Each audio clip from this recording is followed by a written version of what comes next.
Assalamualaikum warahmatullahi wabarakatuh.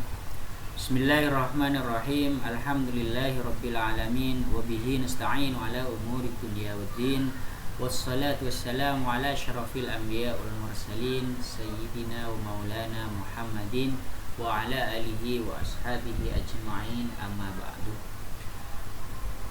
Kami akan mempresentasikan sebuah makalah dengan judul topik penelitian kualitatif dalam pendidikan Islam, di mana dosen pengampu Bapak Dr. Muhammad Arfan Muammar MPDI yang disusun oleh saya sendiri Muhammad Arfan dan teman kami Ahmad Husairi. Langsung saja, yang pertama adalah pengertian manajemen pendidikan Islam. Manajemen pendidikan Islam merupakan aktivitas memadukan sumber-sumber pendidikan agar terpusat dalam usaha untuk mencapai tujuan pendidikan yang telah ditentukan sebelumnya. Di mana manajemen pendidikan Islam tentunya mempunyai prinsip-prinsip manajemen pendidikan Islam. Di antaranya adalah division of work, authority and responsibility, discipline, unity of command, unity of direction, dan sebagainya. Prinsip-prinsip manajemen pendidikan Islam. Pembahasan manajemen pendidikan Islam yang senantiasa melibatkan wahyu dan budaya kaum muslimin, yang ditambah dengan kaidah-kaidah manajemen pendidikan secara umum. Maka pembahasan ini akan mempertimbangkan bahan-bahan seperti teks wahyu, baik Al-Quran maupun Al-Hadis, yang terkait dengan manajemen pendidikan Islam, perkataan-perkataan atau aqwalun minas sahabah, kemudian para ulama maupun cendekiawan muslim yang terkait dengan manajemen pendidikan Islam. Kemudian realitas, kultur komunitas, dan ketentuan kaidah-kaidah manajemen pendidikan Islam.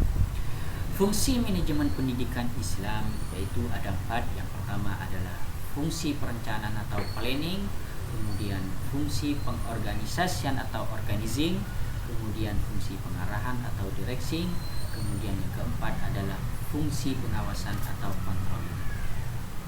Penelitian kurikulum pendidikan Islam. Kurikulum mempunyai makna atau ditinjau dari segi bahasa atau dari etimologi mempunyai makna kurir, yang artinya adalah pelari, dan kurar yang berarti tempat berpacu. Jadi istilah kurikulum ini dapat diartikan bahkan suatu jarak yang harus ditempuh oleh pelari dari garis start sampai garis finish. Komponen-komponen kurikulum. Yang pertama adalah tujuan, kemudian yang kedua adalah isi, kemudian yang ketiga adalah media, yang keempat adalah strategi, yang kelima proses, dan yang terakhir adalah evaluasi. Peran dan fungsi kurikulum. Peran yang pertama adalah peran konservatif. Dengan maksud dari peran ini adalah melestarikan berbagai nilai budaya sebagai warisan masa lalu. Kemudian yang kedua adalah peran kreatif. Peran kreatif kurikulum maksudnya di mana kurikulum harus mampu menjawab setiap tantangan yang sesuai dengan perkembangan dan kebutuhan masyarakat yang cepat dan berubah. Kemudian yang ketiga adalah peran kritis atau evaluatif. Peran kritis dan evaluatif ini di mana kurikulum berperan untuk menyeleksi nilai dan budaya baru yang mana harus dimiliki oleh anak didik atau peserta didik. Mungkin itu saja dari kami. Nanti akan dilanjutkan oleh teman kami Ahmad Husairi. Kurang lebihnya mohon maaf. Ihdinas siratal mustaqim, siratal anbiya wal mursalin. Wassalamualaikum warahmatullahi wabarakatuh.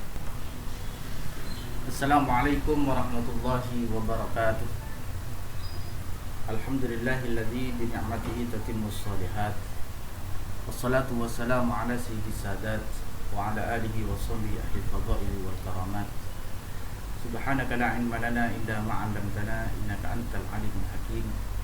Qala rabbi shrah li sadri wa yassir li amri wahlul 'uqdatam min lisani yafqahu qawli. Baiklah, saya akan melanjutkan beberapa hal yang telah dijelaskan oleh saudara saya Muhammad Arfan yang berkaitan dengan pengertian pembelajaran. Pembelajaran adalah suatu kombinasi yang tersusun meliputi unsur-unsur manusiawi, material, fasilitas, perlengkapan, dan prosedur yang saling mempengaruhi capaian tujuan pembelajaran. Tentunya dalam pembelajaran akan ada ciri-ciri pembelajaran.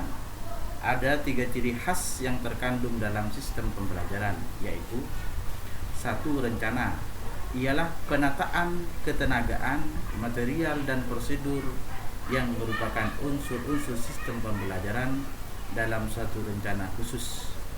2. Kesaling tergantungan, interdependence, antara unsur-unsur sistem pembelajaran yang serasi dan dalam suatu keseluruhan. 3. Tujuan, sistem pembelajaran mempunyai tujuan tertentu yang hendak dicapai. Ciri ini menjadi dasar pembelajaran antara sistem yang dibuat oleh manusia dan sistem yang alami. Selanjutnya yang terakhir adalah tahapan-tahapan pembelajaran pendidikan agama Islam. Kegiatan pembelajaran merupakan salah satu aspek dari proses pendidikan. Karenanya harus didesain sedemikian rupa melalui rencana yang sistematis dan aplikatif sehingga bisa mencapai tujuan yang telah ditetapkan. Mungkin itu saja yang dapat saya sampaikan. Jika ada hal-hal yang kurang jelas, kita didiskusikan di forum diskusi. Waffaqanallahu lima yuhibbu wa yarda. Wassalamualaikum warahmatullahi wabarakatuh.